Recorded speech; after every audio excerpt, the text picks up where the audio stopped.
someone who talks about office situations or maybe how people behave in your office? Yes, all of us do. But sometimes we run out of words and we go with very plain simple words when we talk about what's happening in office or a particular colleague's style of behavior. So in today's lesson, let's look at some expressions that you could use to talk about office politics or maybe situations that happen in your day-to-day work life. Okay? So the first one says, butter up someone. Now, what do you mean by butter up? Yeah, you butter up someone, that means you are really sweet to someone at work, maybe because you want something from them or you want them to help you or you want certain favors. Now, let's look at an employee who really sweet talks his boss into things and really praises him, or who's always around him and willing to do things and, speaks in a very sugar-coated manner. That means he's buttering up his boss because he wants something, maybe a promotion or a raise in the salary.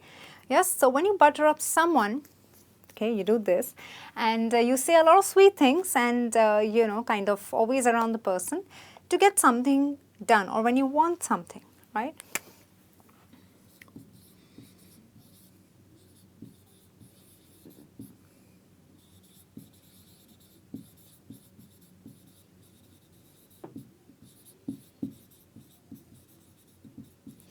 So maybe some of your colleagues are always buttering up the manager or their bosses, and then you say, hey, Lara is someone who's always buttering up the boss, so no wonder she gets the best facilities or the perks in the company, right? That means she always sweet talks or is very, says nice things or praises her boss. The next one is blue-eyed boy. You can also have blue-eyed girl, okay, if you are talking about a female. Now, a blue-eyed boy or a girl is someone who is the perfect employee of the company and apparently does nothing wrong ever, okay? Quite hard to believe because all of us make mistakes, we fumble, we do things, we do err. But a blue-eyed boy or a girl is someone who is just so perfect. So sometimes, we say it for our colleagues. We describe our colleagues by saying, oh, she's the blue-eyed girl of the boss. That means, according to the boss, she is the most perfect employee of the company. Or we could say the quintessential employee of the company. So if someone is blue-eyed boy or a girl in your office, that means he's kind of the favorite or someone who the boss is completely dependent on or is just so perfect in his work.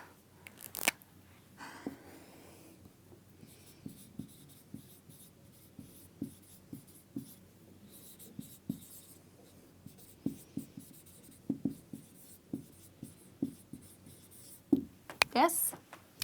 So, well, this is one of the ways of talking about people who are the favorites of bosses or managers or leaders. The next one is pull a few strings. Now, think of strings literally. When you pull a few strings, you make things go your way, right? So you have like the puppet show where you pull strings and you make the puppets dance or act accordingly. Now, when talking about office politics, we say pull a few strings when a person uses influence to get something done. Now imagine a manager has got this huge project which is very important and is going to contribute to, contribute majorly to the company's profit this year. And you kind of look at him and say, oh, for him it's no big deal because all he's got to do is pull a few strings. So someone who uses influence to get things done, you always say the person can pull a few strings or the person pulls a few strings to get his work done. That means he uses his influence.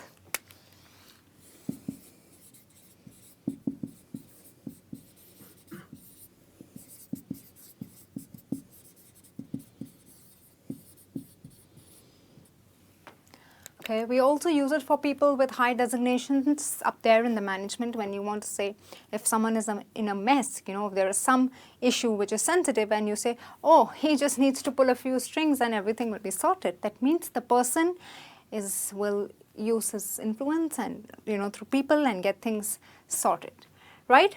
Next one is pass the buck. Oh, this is one of my favorite expressions because that's what all of us like to do in office, right? You have a responsibility and then you feel you can just give it off to someone else so that you pass the buck, okay? So when you pass on your responsibilities, your duty, or anything that is yours and supposed to be done by you to someone else, that means you're passing on the buck. So if a colleague of mine is going to pass on her work to me, I'm going to tell her, hey, stop it, okay? I'm not doing this, and stop passing the buck to me. That means passing on the responsibility.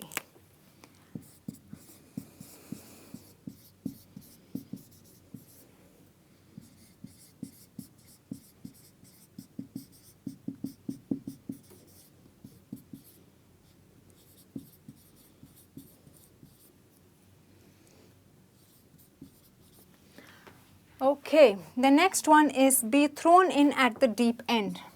Now imagine you're just thrown in and dumped deep down, okay, at the deep end. What does it mean? It means that there is no one around you. You have no help or support or guidance, right? Or no one to advise you.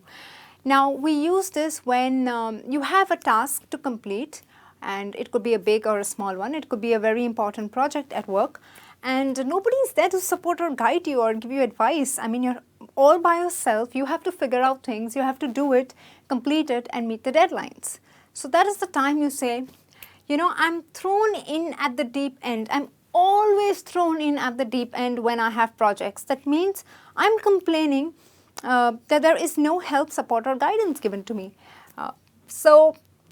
Well, if you are a victim to this, instead of saying I have no one to help me and no one to guide me, you could always say I am always thrown in at the deep end, okay? That means there is no one to guide you, support you, or advise you.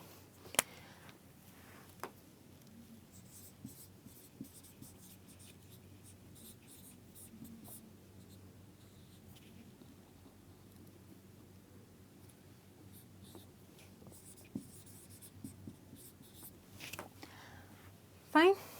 The next one is a them and us situation. Now this is a very rare common expression used, but now imagine there are two departments who are always at loggerheads. Loggerheads means who are always ready to argue and fight and basically never come to any kind of agreement. So we always oppose them and they always oppose us, right? And that is how we are at loggerheads. We're always arguing. So when you have a situation like this and there is just no, we're not cordial, the two departments are not cordial, and we never come to terms of agreement. There's a lot of animosity, okay, and there is no coordination basically. You always say, I mean, God, things between the two departments are terrible because it is always a them, right, the other department, and us situation. So it's a them and us situation. And that is when you say things are a mess between two departments. It could be two teams, okay, or two branches of the same company.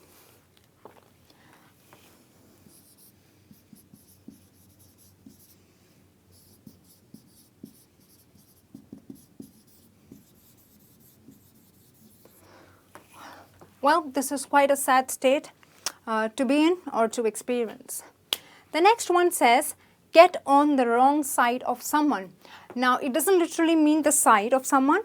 It basically means you make somebody dislike you. Now, imagine you're new in this company and you kind of crack a witty joke which has not gone down too well with your manager. Okay, maybe your sense of humor and the way he's taken it is completely different. And he's a little miffed. That means he's a little angry, he's irked, he's quite not liked whatever you said. That means you have gotten on the wrong side of someone. That means, I mean, instantly, okay, I mean, maybe not deliberately, but ultimately, you have actually made him dislike you. So, if you know someone is really stern or if you know someone is a no-nonsense person, friends, trust me, never get the wrong side of those people. Because you want to say, don't mess with those people, yeah? So don't get on the wrong side of someone. Don't make someone dislike you.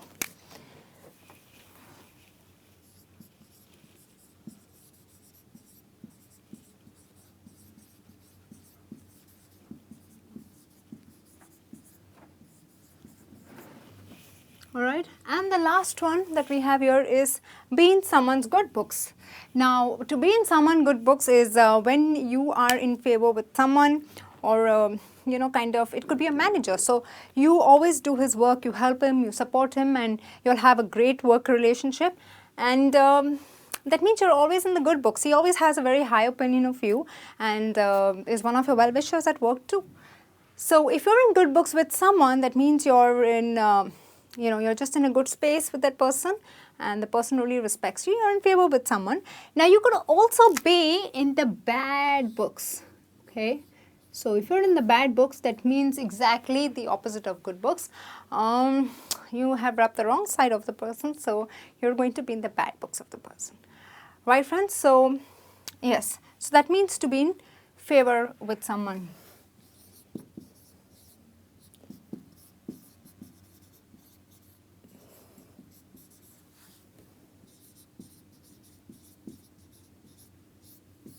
So it could be good or bad depending on the situation.